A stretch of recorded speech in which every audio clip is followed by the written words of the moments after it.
وصحبه أجمعين.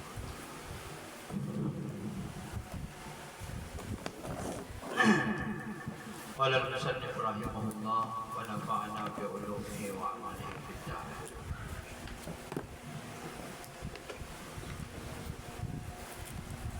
Karugtong pa rin ito ng mga tinatalakay natin. No, kung ano-ano yung pwedeng minasak. Di porket sa panahon ng Nabi sallallahu alaihi wasallam na doon lang mangyayari ang nasak o pama. Ariyo, na ano-ano yung mga bagay-bagay na pwede inasak. O kung bawat isa sa inyo na nakapag-xerox ng mga buwan na yun na pwedeng nakikita ninyo. Eh siyempre, ito kasi na itong mga libro na binabasa natin na kailangan mo pang mag-instihan bago mo maintindihan ng maayos. Hindi katulad noon na parang yung umata na bisyuda, napakadaling maintindihan. Baga na halimbawa ang mga tubig na pwedeng panglinis, pito. Ganun lang yun na parang normal lang. Kaya lang ito kasing mga libro na ito nakakaiba.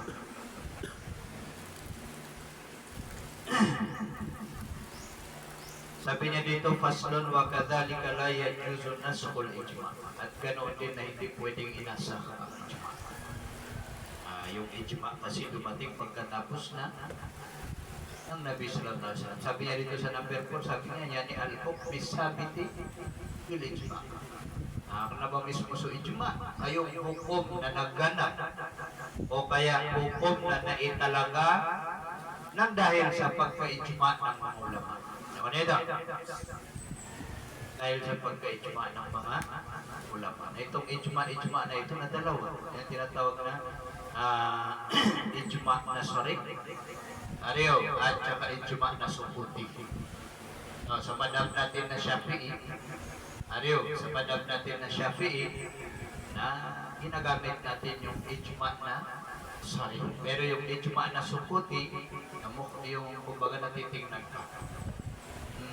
Titignan ka. Hindi katulad ng ijma na sarik. Kumbaga na nagkaisa halimbawa ng ijma na sarik. Na dumating yung mga ulama, halimbawa, ang ulama halimbawa na 10 sila. Ibarat na sahabat na lang para madali. Siyempre, namatay na yung iba. Ang natira na lang o ba na 10. Tapos merong nagkaroon ng sa panahon na yun na merong dumating na masala. Tinignan sa Quran, wala. Tinignan sa hadis, wala. Ngayon na, ang titignan na yung pananaw ng 10 sahabat na yun. Ariyo, nag-usap-usap sila lagi rin. Kasi para madaling i-ikuan. Kasi yung mga sahabat, na isa silang generation. Mas madaling ilarawan ng mga kaysa sa mga ulama. Kasi yung ulama, sobrang dami ng ulama. Pero yung mga sahabat, kaunti na lang sila. Halimbawa sa 10 na lang silang natitira sa dunia. Tapos nag-usap-usap sila. Ariyo, na mayroong masala. Halimbawa pagkain ng saging ko, malalagyan ng hatol ko. Sabi ng isa sa sahabang mo ba? Sabi naman ng pangalawa mo ba? Sabi naman ng pangatlo mo ba? Kasi yung doon yun talagang magkakaiba na sila. Lahat po.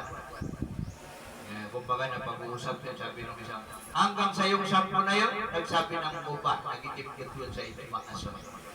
Wala ni isa man sa kanila ang nakilang. Kasi kung yung doon sa 10 na yun, na isa lang ang umalis, nagitong doon sa ijma.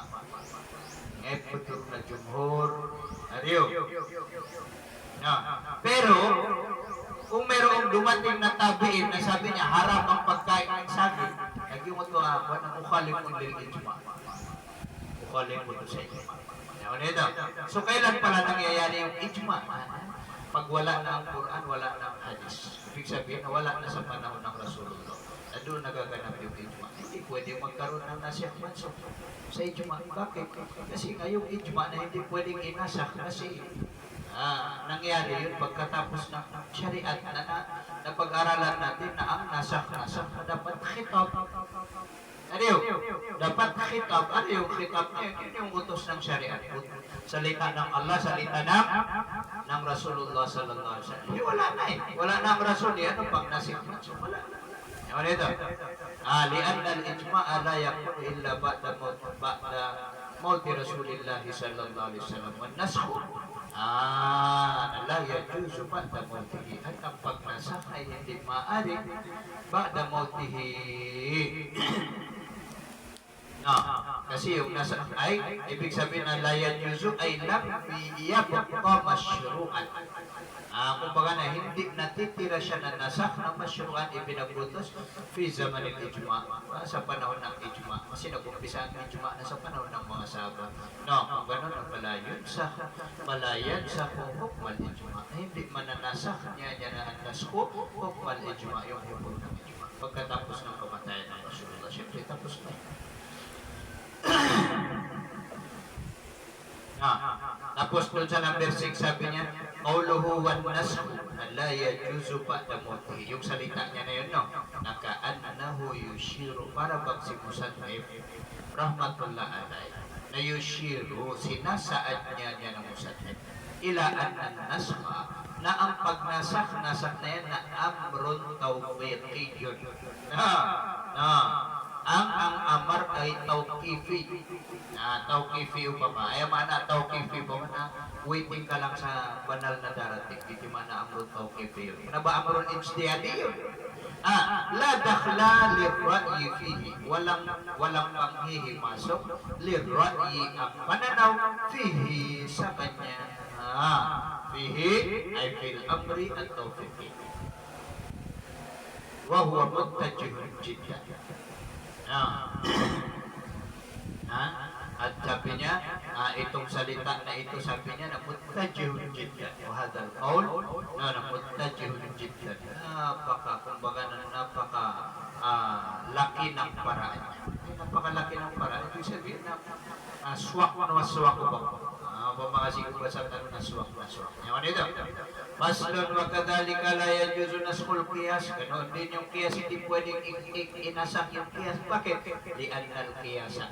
Bukod sa itong qiyas, kahit pa naganap sa panahon ng Rasulullah sallallahu alaihi wasallam. Tanggalin na natin yung qiyas na nagaganap sa panahon ng Rasulullah. Kasi yung qiyas na yun na pwede pa, kung titingnan natin na pwede pang inasak. Kaya madirekta ang Musannif rahmatullah doon sa paliwanag niya na kaya hindi pwedeng inasak ang qiyas li'annal qiyas at tabi'ul usul. Dahil yung qiyas ay na sunod-sunuran sa usul. Ano yun? Sunod-sunuran sa usul. Wal usulo, sabit ito. Na yung usul na sabit. Panatili ba? Sabitaton, yung usul ay panatili. Yan yung hukom ng usul ay panatili. Tingnan nyo dun sa baba. Number 8 ay daimatun baqiyatun. Daimah baqiya, panatili, tuloy-tuloy, kaya dumuhukmul qiyas. Ganun din tuloy-tuloy din. O kaya pananatili yung hukom ng qiyas. Bidawamiha ng pananatili ng usul. Naman ito, pala yajuzu naskhut tabi'iha, na hindi pwedeng inasak tabi'iha yung tabi'ul usul. Fa-amma idha thabata al-hukmu fi 'aynin bi illatin wa qisa 'alayha ghayruha.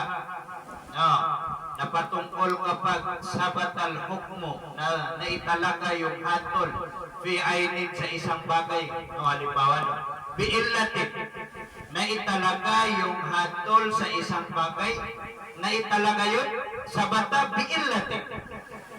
Talok doon, naitalaga. Kumbaga na nagkaroon ng hukom yung isang bagay dahil sa illat. Nabaw pa madahil sa dalil. Yung dito, hindi pa madahil sa dalil.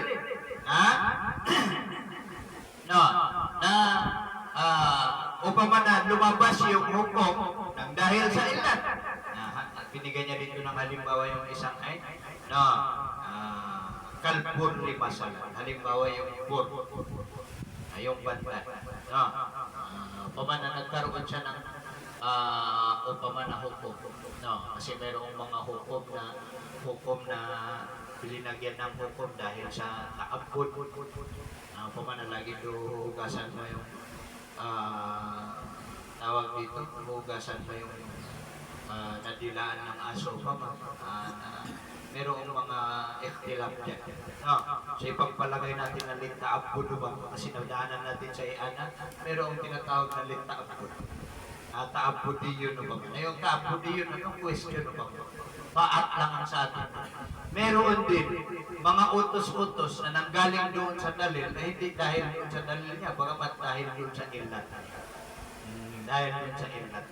Ano yung ilat niya? Tinabinigbigay siya ng halimbawa, katulad sabi niya ng trigo o kaya bigas na lang. Biilatin na ang ilat niya al-itab. Ginagamit pagpapakain o ba? O di kaya yung isa sa mga ilat niya o mga iktiyati, yung nagpapabusog ba? Nawakisa alayha gayruha na ikiniyas alayha sa kanya na ayn doon sa isang bagay na yun. Gayruha yung iba sa kanya. Anong ikiniyas doon sa trigo? Bigas. Thumma nusikhal hukmu bitilkal ayn.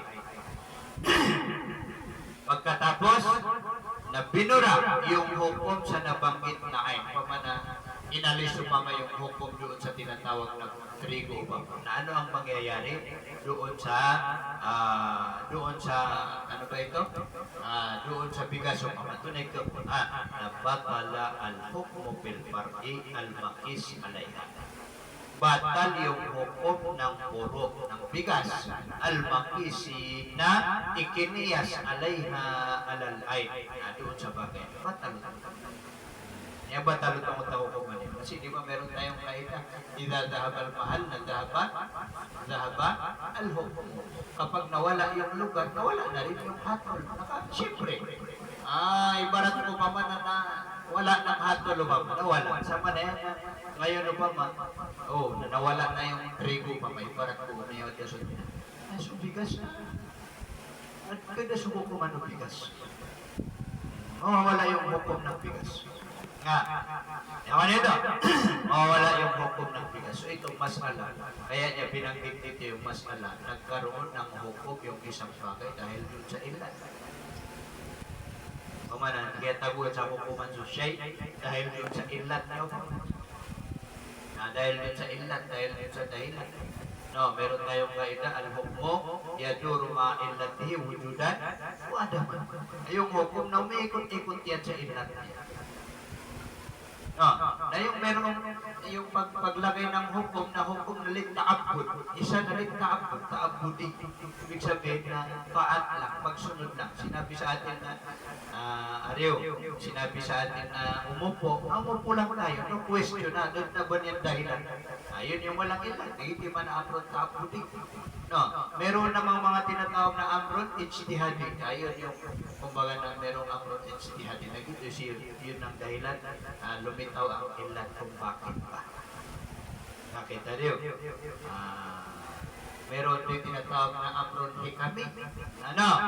Yung bagay na yun dahil doon sa hikmat niya, dahil doon sa wisdom, kaya hikma, ano ang hikma kung bakit ipinagbawal ang baboy?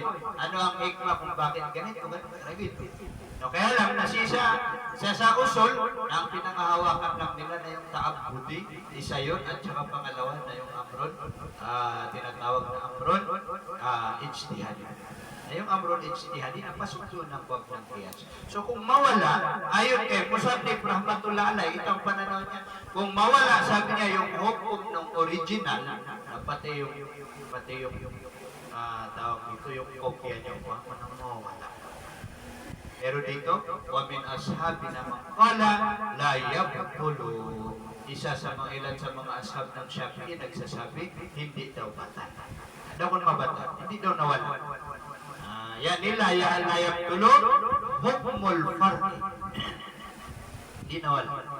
So kahit nawala na yung trigo, dahil sa mayroong pang bigas, ganun pa rin. Wa huwa qawlu ashabi Abi Hanifah. Ito yung qawl ng mga Hanafi. Riya mga Hanafi. Rahimahullahu tabaraka wa ta'ala. Wahada at ito ay al-qawlu bi'adam al-butlan na ghayru sahih. Hindi tama. Bakit? Li'anna al-far'a dahil ang furo, yani al-makis na tabi'un lil asli, sunod-sunuran sa asal ay al-makis. Alay, fa'idha batala al-hukmu fil asli, batala fil far'a. Kasi ang tulad natin ang sinasabi na kapag nawala na sabi niya yung mahal, nawala na yung hukum. At ito na, kukuman naman. Pakaisin. Halimbawa ngayon na inutusan tayo maghugas ng kamay. Nakagiman ito na dumating na yung panahon na high-tech. Di ba may nagagawa ng artificial na kamay, artificial na pa. Ang tanong ko, dahil may kamay na ulit ito. Adiyo? Wajib kaya na hugasan yung kamay na yun o hindi wajib na hugasan yung kamay na yun? Ay, hindi pa kayo sila. Ariyo, na kung papanig tayo kay Pusan, na hindi na wajib hugasan yung kamay na yun. Bakit mo pa hugasan yung kamay na yun? Ariyo, yung kamay na yun po, artificial na kamay, hindi yun original. Parang lang. Ariyo, hindi ka kabaho. Diyan, natalunan yung mga masala ng tinatawag na yung mga, ano tawag dito? Yung mga masala hadisa na hindi nangyari sa unang panahon na dyan, na ang sasagot din ng mga usulang mga kaibigan. Minsan hindi nakalatag sa libro ng Piki. Hindi nakalagay sa libro ng Piki. Diba man, pag unaban na, anong hugasan mo? Ano ito?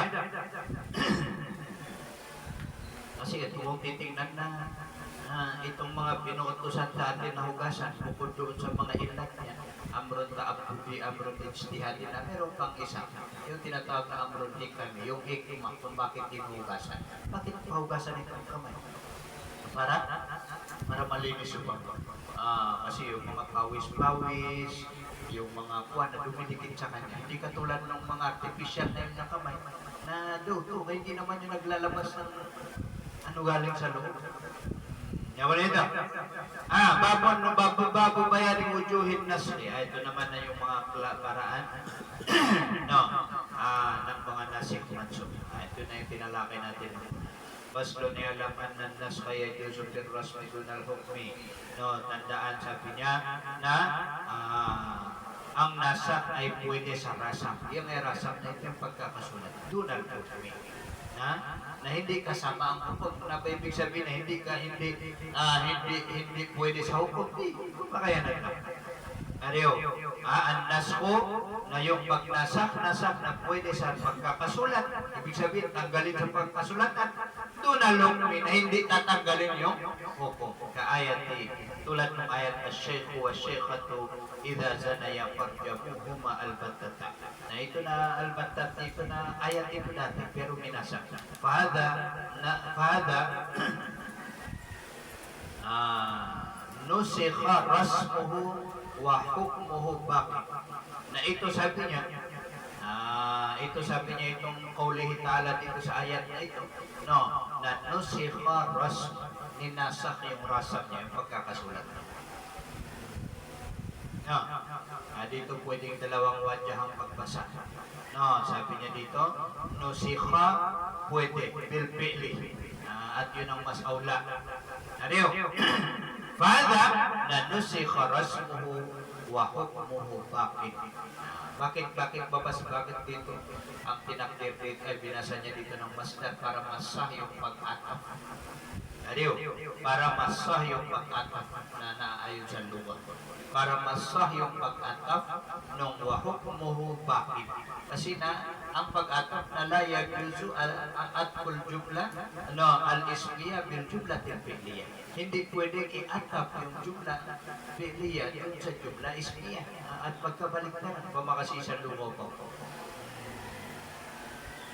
Pamakasisan lungaw po. Sa atin naman, nababasahin natin ng nusikha rasmuhu, kasi yung pag-atap natin na atap doon sa mana. Hariyo, nagka pa kayo sa atap doon sa mana. Kung halong natin ulit yung ilmu sa nana. Huwag na yun. Bada nasku rasmihi o kaya nusikha rasmuhu. Ito na binura. Kaya inalis yung pagkakasulat doon sa Quran. Kailangan naman sa Quran, kadal na ba magkubati alagin na yun. Pero hukmuhu baqi. Pero yung hukom niya ay nananatili. Nandiyan pa rin ang hukom. Yan ang pananaw na isinulat ng mga ulama. Wayajuzu fil hukmi duna rasmi. At pwede siya na an-nasku fil hukmi sa hukom. Yani alisin yung hukom duna rasmi, hindi yung pagkakasulat. Kal iddati. Tulad ng idda ay iddatil wafa na nakalagay sa Quran. Na kanat ang lagay niya na idda na hawlan isang taon. thumma nusikhat, tapos na ninasak siya na idda, kaulan, bi arba'ati ashhurin wa ashran. Ng 4 na buwan at 10 araw yung hukom na yun. Pero waras muha bakin. Pero yung pagkakasulat niya na iddatul haul na bakin, steady yan, manatili. Wa huwa qawluhu ta'ala, at yun yung salita ng Allah, mata'an ilal hawli ghayra ikhraj. Hindi na matatagod na nagsisama.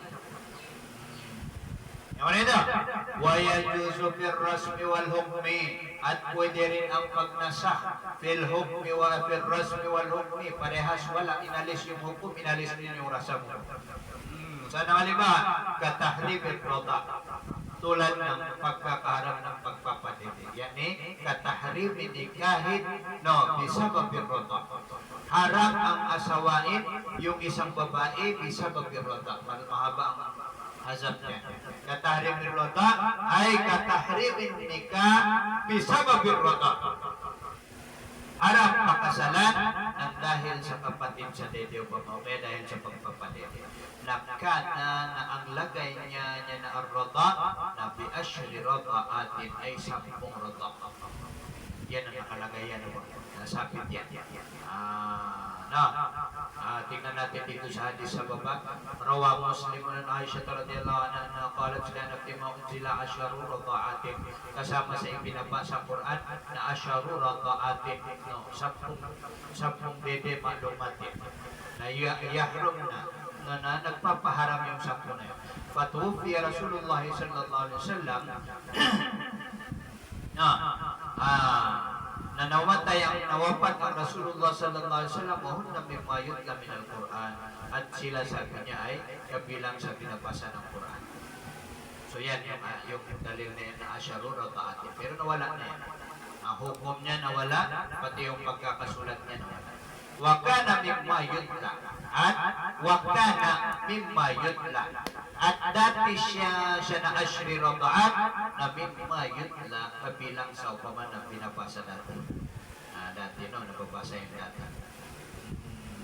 Fanusikhat rasmo wal hukmo, na inalis yung rasam at saka yung hukum, jami'an sabay mo, lahat inalis. Waghahabat ta'ifatun, at tumunga ang isang grupo ng mga usuliyon ila annahu la yajuzu naskhul hukmi wa baqa'ut tilawati, na hindi daw pwedeng ibura o kaya alisin yung hukum pero steady pa rin sa binabasa. Dito pa kayo tigil. Bakit? Bakit? Niyang manaya inilay na sumaksud. Niyang manaya inilay na sumaksud. Ang tinignan niya ng maksud. Kasi ang Quran lahat yan upaman na upaman na pinagkukunan upaman ng pinagkukunan upaman ng pakinabang o kaya pinagkukunan ng basihan. At yung upaman na nakasulat lang yung basihan, pero upaman na walang antak, ikaw bagay. Yun ang pananaw. Lian na huyang pagdalil, walang matlula maaho. Parang upaman na nakalagay yung electric pan. Nakalagay yung electric pan. Sunyabi na sa electric pan. Ano gagawin? Nakalagay lang. Dagdag ko pa ba? Wala tina. Dagdag pa sa, ano tawag dito? Dagdag pa sa upaman ng kalan. At ito na silbi niya na electric panalay dito. Walang matlul lamang. Na walang matlul para sa akin. Walang matlul doon sa dalila. Dito ko pa kayo sabi ng isang tayo. Waqalat ta'ifatun la yajuzu naskhut tilawati ma baqahil hukmi, at isang grupo naman sa mga ulama usul na sinasabi nila na hindi pwedeng alisin ang tilawa yung pagbasa mga baqahil hukmi, kasabay na manatili yung hukum. Bakit? Li'anna al-hukma nagtabi ulit tilawa. Kung ano bawat isa na meron dahil katotohanan yung hukum natabi sa tilawa. Kasi nung wala tayong binabasa na walang hukum,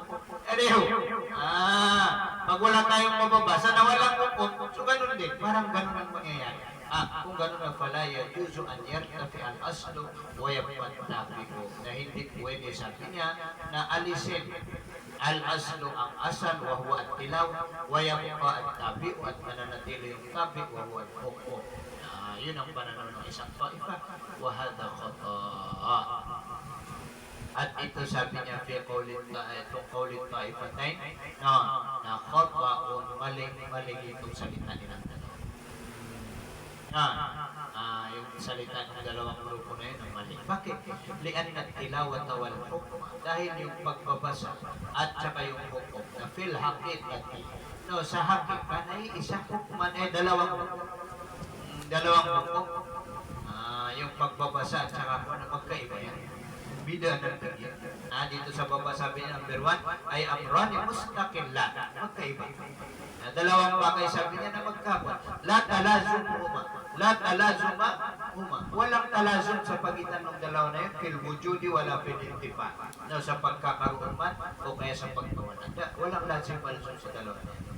Kung gano'n na padya sa rabbu ahadihima na pwede alisin yung isa sa dalawa, wa tabqiyatul akhari at ipanatili yung isa, itira yung isa, kama taqulu bi ibadatayn, tulad ng sasabihin mo sa dalawang ibada, yajuzu at dun sa kaihadahuma pwedeng alisin yung isa doon sa dalawang ibada, wa tabqa al-ukhra at matitira yung isa doon sa dalawang ibada. Nabaroon siya, magkaiba. Kasi nga yung hukom at saka yung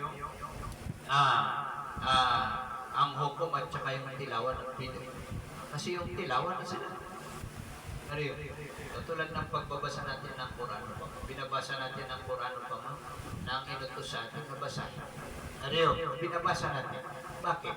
Yung mga taong awang mo kung ipinagutos pa ba sa kanila na mag-istinbat ng hukom doon sa kanila. So, yun ang mga ilan sa mga palatanda na magkaiba yung hatol sa pagbabasa at magkaiba yung hukom. So, parang dalawa yan. Parang dalawang ibada. Halimbawa, puwasa at saka sambayan. Na kung inalis yung hukom ng sambayan, at ipanatili yung hukom ng puwasa na no question. No question. Kasi nga, nung una na ang nasiplan, so sa pasyian ng Allah, sa gusto ng Allah. Yaf'alullahu ma yasha, gagawin ng Allah ang gusto niya. Ay, ginabatas na ito, agawan niya ito. Yawan ito. Faslun wa yajuzun nasku ila ghairi badalin. Di malurun barakan sa akin.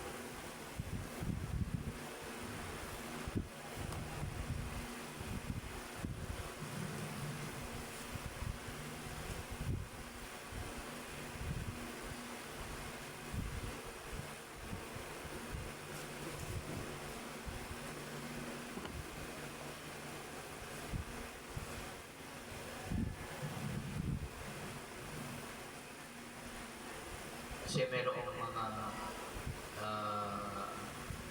mga hatol, ariyo, kapalit. Merong mga hatol na kapalit. Libarat yan pa mo. Halimbawa pa man ng wudu at saka tayang. Wudu at saka tayang. Na yung tayang mo na yan kumbaga na kapalit, badal nung tawag dito pag-aatas. Ibig sabihin, kung walang tubig, kapalit yan. So yan ang tinutukoy niya dito. Pwede sabi niya na inasa ang bagay na hindi kapalit. Hindi kapalit, o di kaya hindi pinalitan. Tulad halimbawa sabi niya, kal-iddah, tulad ng iddah. No. Tulad sabi niya nung iddah. Na hindi yung dati na isang taon na iddah ng babaeng namatayan, yung balo na babae, na hindi yun upaman na hindi pinalitan ng yung isang taon na hindi pinalitan ng isang kayanan ng apat na nabagyo ito, nabunot ito inipalit. Katalagang ang isang taon na yun na inalis yung dumating yung apat na buwan na bago pa hindi pa man na ipinalit doon sa buwan. Hindi katulad ng kaya mo na ipinalit sa abdas sa mga mas alak na walang tubig. Ariyo. Kaya sabi niya, na nusikha mazada ala arba'ati ashhurin wa ashra. Pinalitan yung bagay na humigit siya na bagay ala arba'atin ashhurin sa 4 na buwan at 10 araw. Ila ghairi badal. Ninasa ila ghairi badal. Sa hindi kapalit. Katotohanan ng reality na yung 4 na buwan na yun na hindi niya pinalitan yung hukom ng tawag dito isang taon. Ito yung may badal ito. No. Ito yung isa na may kapalit ba. Wayajuzun nasku ila badal. No, at pwede din inasak tungo sa badal dun sa kapalit. At naskil kiblat, tulad ng inasak yung kiblat. Oh. Na yung inasak yung kiblat, na yung kiblat na dati, na kiblat ng mga Muslim na sa Baitul Maqdis. Oh, ang dati na, at naratakaluba wajhika fis sama. Malanuwalian nakakiblatan tardoha. No, nakikita namin sa iyo ang palagi mong paglingon-lingon sa kalangitan. Kaya ihaharap ka namin, sabi niya, sa kibla. Ariyo. Doon sa kibla bilang kapalit. Bilang kapalit para sa kibla na nagugustuhan. Ariyo, pinalitan. Yung dating kibla natin na Baitul Maqdis na isabi yun, huwag na nakapa. Napalitan. Nagitiman ang badal kasi pinalitan. Kasi kung inalis ang kiblat sa Baitul Maqdis na walang ipinalit, kopyando tanong siya, murugin. Ariyo, kaya lang pinalitan. Hindi katulad ng 4 na buwan kanina na pinalitan niya yung wadi. Hindi yun pabalik naman. Yun ang pananaw na sinasabi ng Musannif rahmatullah. Min Baitul Maqdis ilal Kaaba. Ito yung tinatawag na badal. Pinalitan ng Kaaba sa pagiging kiblat ng Baitul Maqdis. Wa yajuzun nasku ila akhaffa min al-mansuk. At pwede rin magnasak tungo sa mas magaan. Dati mabigat yung hukom. Ariyo, pinagaan na ba? Katulad yung iddah na yan. Ginalanan na idkaan. Yung idka na yun, na dati na matagal ka, sarap. Mapasang sa bubay, mag-iidda doon sa loob ng bahay na yun. Hirap bakawa, sarap na, mapunod man. Natapos na rin, nasa nawang mas magaan, 4 na buwan na lang. 4 na buwan na lang at 10 araw. Ayaw na ito. Nawayan yuzun nasku ila akhaffa. At pwede magnasak doon sa mas magaan. Minal mansuki, mas magaan kaysa doon sa ninasak, kaysa doon sa dating hukom. Sana halimbawa, kanaskil musabarati al-wahid. Tulad ng pagnasak ng ayat na musabara. Tulad ng pagnasak ng musabara, yung ayat musabara, yung kumbaga ng pagsasabar, pagtitiis. Al-wahidi na isang tao, lil asharati, na ang kalaban niya na 10 tao. Yung ayat niya sa surat, iyam minkum ishruna, yaglibu mi'atayn. Ariyo. Iyam minkum ishruna, yaglibu mi'atayn. Na kung meron sa inyo 20 na pwede niyang labanan ng 200. So, ibig sabihin ng bawat isa doon sa 10 ang katapat niya, laban-laban. Nanusikha ila isnayn. Na ninasak sa isnayn. Yung isnayn na yun yung ayat na nagsasabi na kung meron man sa inyong 100, natatalunin niya yung 200 na pamaso. So, mas pinagaan ako. Pwede yung ganun. Wayajuzu, at pwede rin siya na annas ila mahu aglag ito. Sa bagay na mas mabigat, kumbaga na mas magaspang yan, mas mabigat ito, minal manso. Kaso, tulad ng pagpupuasa noong unang panahon na ang fasting, nakana mukhayyaran baynahu wa baynal fitri. Ang pagpapasting noong unang panahon na mukhayyar ay piawalil Islam. Sa unang-unang pagdating ng Islam na pinapipili yung magpupuasa. Sinong gustong magpuasa? Okay. Sinong mag-iftar? Magbayad na lang ng fidya. Magbayad na lang ng fidya. Walal ladina yutiqunahu fidyan ta'amu miskin. Yung mga taong kaya naman nila magpuasa, na pwede rin hindi sila magpuasa, pero magbigay sila ng fidya. Yun dito sa awal Islam. Thumma nusikha.